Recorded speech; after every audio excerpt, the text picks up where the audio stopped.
Hi, I'm Black Bright, also known as Dark Shades. But yeah, I wanted to talk about, well, first, thank you to subscribing, returning subscribers, and thank you for passing by and checking out what I'm doing. Now, this video is about, let's do a SWOT analysis. Let's treat our relationship like a business and do a SWOT analysis with people who might be main contenders to be your partner. You're thinking about starting up a relationship with someone, and why not do a SWOT analysis? They do it in businesses and it's successful, so why not let's do it in relationships? Now, what is a SWOT analysis? Well, for those of you who are not into business or hasn't got a business degree or doesn't know really much about it, SWOT is acronyms SWOT, and that stands for strengths, weaknesses, opportunities, and threats.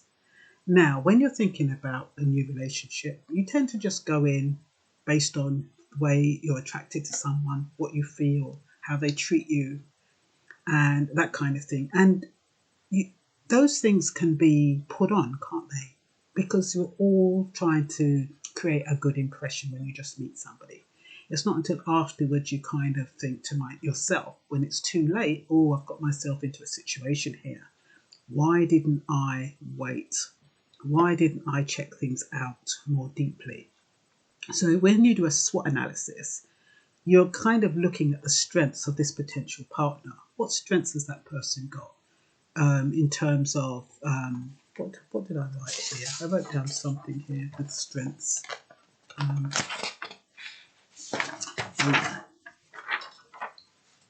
Strengths might be what they bring to the table. Are they handy? Like a woman, is she self-sufficient? Is she financially independent? For a man, is he financially independent? Is he able to support you? And what credentials do each have? Because anyone can say anything when they first meet you, but what are the credentials? What are they coming with? So it's not really like an interview, but you need to be verifying what somebody's telling you is actually the truth. Because like I say, anybody says anything, and it's only once you're in it, when it's too late and emotions are involved, and then you think, oh bloody hell, I can't be bothered to start over, let me stick with it, when you would have preferred if you'd known up front. So you first find out the strengths of the individual that you're planning to have a relationship with.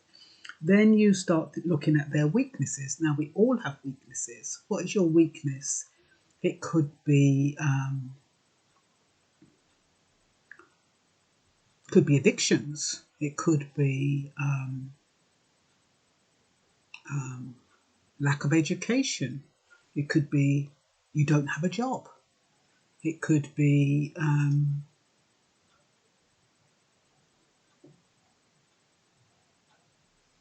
adverse childhood experiences. I can't think of weaknesses off by heart, but sometimes it can just be your behavior. You might have problematic behavior. You might be a schizophrenic. You might have you might have some, I don't know. But it's about looking at them, not necessarily to judge the person, but to be aware of what the weaknesses are. Talk to your partner and ask them, what are your weaknesses? Or what do you consider your weaknesses are? I think my weakness, if I was to consider what my weakness is that I don't think enough. I don't, not that I don't think enough. My weakness is that I tend to be a bit too trusting, too believing.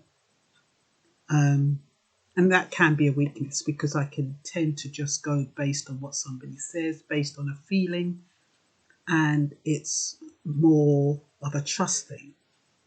And that can be a weakness because if I'm too trusting and I haven't done my homework, I can find myself in a certain situation sometimes. It doesn't have to necessarily be bad, but it can create more challenges than I would have thought in the first place. So you need to be able to recognize your weaknesses and share them with your partner. Now, what are the opportunities in the relationship? Like I said, that could go with the strengths, financial stability, health, the fact that you can sustain yourself, self-sufficiency, good education. There's an opportunity for you to do things together and build together. So you're looking at what you can do together to make both of your lives better. So you're looking at those kind of opportunities. And those are the kind of things you look at up front. And the last one is threats. What are the threats to the relationship? Those are what you might call red flags. Person might have debt. Check that out. I mean, people could still lie, but there's different ways to ask questions and there's different ways to find things out. Addictions can be a threat because addictions can also put you in debt if you're not careful. It also makes the behavior unpredictable. So that can be a threat to the relationship. Anything that's a threat to the relationship, that is what you need to look at and see whether or not it's worth entering into. Is the person too obsessive? Is the person too possessive? Is the person too aggressive? Those kind of things you need to be looking at and see whether or not they are going to be a threat to the relationship. So I've put here promotion. Okay, promotion of beauty promotes rejection. Don't know why I put that. Anyway, I'll start from here. It is important that each and every one of us feels comfortable and confident dating, and that if you are rejected, it has nothing to do with your appearance. Often it's an attitude, their sense of entitlement, insecurities, and background. I'm not quite sure why I put that. We operate in an extremely competitive marketplace. We are all commodities at sorts. And I guess where I'm coming from here is that, you know, when you're meeting people, we take it for granted that, you know, you're just meeting one person and that person is like two individuals. But when you think about it, there's a whole marketplace out there. There's a lot of people out there. You just happen to be meeting that one person. And that one person is like a commodity, and you are in a competition, really. You might not think you are, but you know, when you meet that one person, how many other people are vying for that person's attention? What have you got that's over and above the other person? How would you rank in the SWOT analysis? And that goes for male and female. So,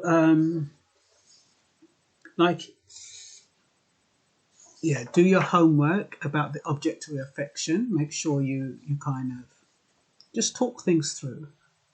And it doesn't have to sound like an interview. It can be over a period of time. A lot of people, they rush into relationships and the questions come afterwards. It's too late. No, I didn't know that. You didn't tell me that. Well, you didn't ask me. And I'm not going to offer that kind of information because it puts me as a disadvantage. And a lot of people withhold information because it will put them at a disadvantage. It's called lying by omission. Nobody's going to be telling you about all their faults and all their weaknesses openly, are they? They're not going to volunteer them. You might find them out down the road, but are they really going to tell you? So if you put it over in a way that's not antagonistic, not accusatory, not critical or judgmental, you know, you can just have conversations and find out what each other's weaknesses and weaknesses are. Weaknesses and threats. Those are the most important ones because you can work with the strengths and the opportunities.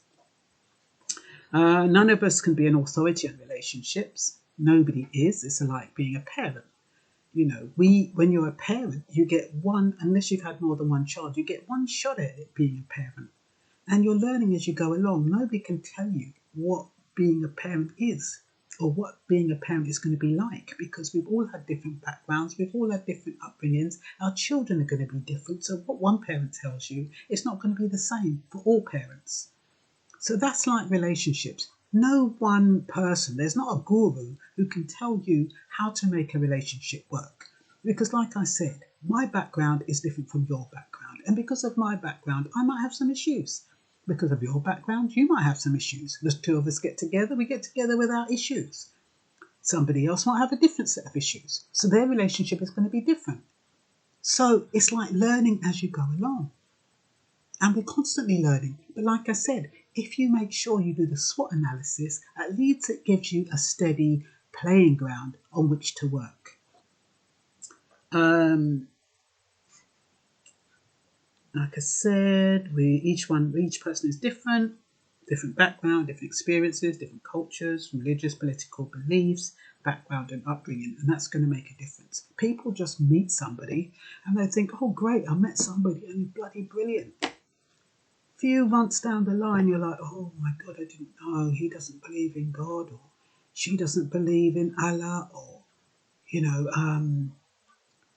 this person hasn't got these morals, or that person likes to rave, that person wants to go to the library, and you find all of these kind of important values are totally different from your values. And yet when you first meet someone, you're not thinking that. You're just thinking, oh, I really like this person. You're just going out for a meal. It's all kind of surface. Go out for a meal, have fun, have a laugh, you're in love. And then down the line, you notice your differences and your challenges. And sometimes they're serious. Sometimes they're things you can work through. So conserve your energy for that special person and hope that you've chosen right. Red flags are what the businesses call when they're talking about SWOT analysis. Those are the threats. They will tell you what might threaten your happiness. And that's all I've got to say for now. Bye-bye.